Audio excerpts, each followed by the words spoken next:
Okay, so I think we're recording now, and I'm going to have a quick look at some of what's going down in the FT. Let's have a look at this. So coronavirus shows big tech can fight infodemic of fake news. Pandemic, infodemic. Adjustments the companies have long resisted are suddenly being made. This is the same with the economy, isn't it? Now, what's this woman's name? Marietje Schaake. Sounds quite Dutch to me, or maybe she's German. The coronavirus crisis has reminded us of the power of information flows and their unprecedented consequences. A battle to control the narrative about the origins of the virus, as well as the best way to curb it, continues.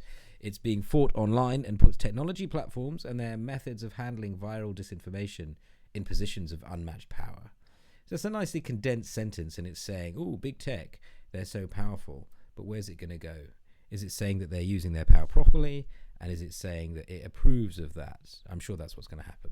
Because this is a corporate newspaper, it's basically going to take the side of corporate power. Any threat is going to then afterwards be repurposed for more corporate power. The director of the World Health Organization said it's an infodemic. Fake news spreads real quick. That's the second point.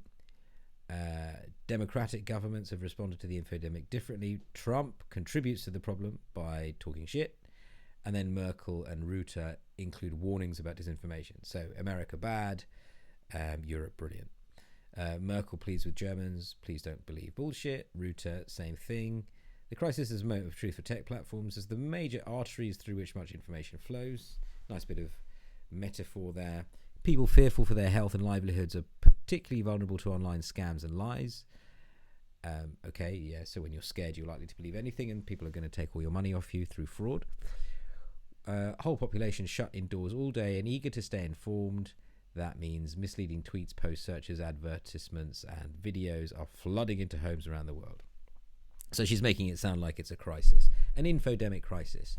Social media companies seem to have spotted the risks. It's hard to discern any explanation for the extensive measures tech giants have taken to redefine online harms, another keyword, online harms, and to fight against them since coronavirus hit the US. So basically, they are doing loads of stuff, and it's all to protect people.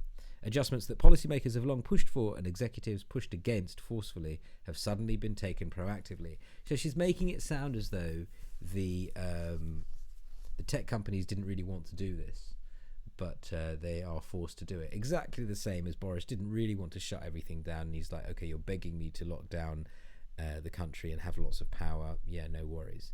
Then they talk about Amazon, Google, Spotify, Twitter, Facebook, YouTube, Microsoft, elevating authoritative content and removing medically disproved claims. So basically, if you say something they don't like, they just take it off. Then she starts talking about, in the past they didn't give a shit and they reluctantly did a database of political ads. So they basically said you can lie online, no problem. But now with coronavirus, they're saying, ooh. So they had the political ads telling you who was doing the ads. Now they just take it off. By the time this horrific pandemic is behind us, people will understandably be eager for life to get back to normal. But when that time comes, we should not return to business as usual and must continue to scrutinize and restrict the power of online platforms. Hold on a second. She doesn't want to restrict the power of online platforms. She wants to give them more power to restrict the power of normal people to say what they want. By then, their positions are likely to become even more significant. With these substantial power should come commensurate responsibilities. Is she really saying she wants government to have power against the tech firms? Because that's not what's happening at all. What's happening is the tech firms are taking all the power, but they're doing it with the government. There is a counter-disinformation unit in which the NHS is working with the digital, the Department for Digital Culture, Media and Sport, and they're working with Facebook. So they're all working together anyway. We already understand that forcefully shouting fire in a crowded theatre is not protected by free speech laws. Suggesting to the sick and isolated that drinking hot water or burning incense will cure COVID-19 should not be protected either. Forcing tech companies to build our immunity to infodemics and viral disinformation is of vital importance beyond the coronavirus. Oh, fuck off.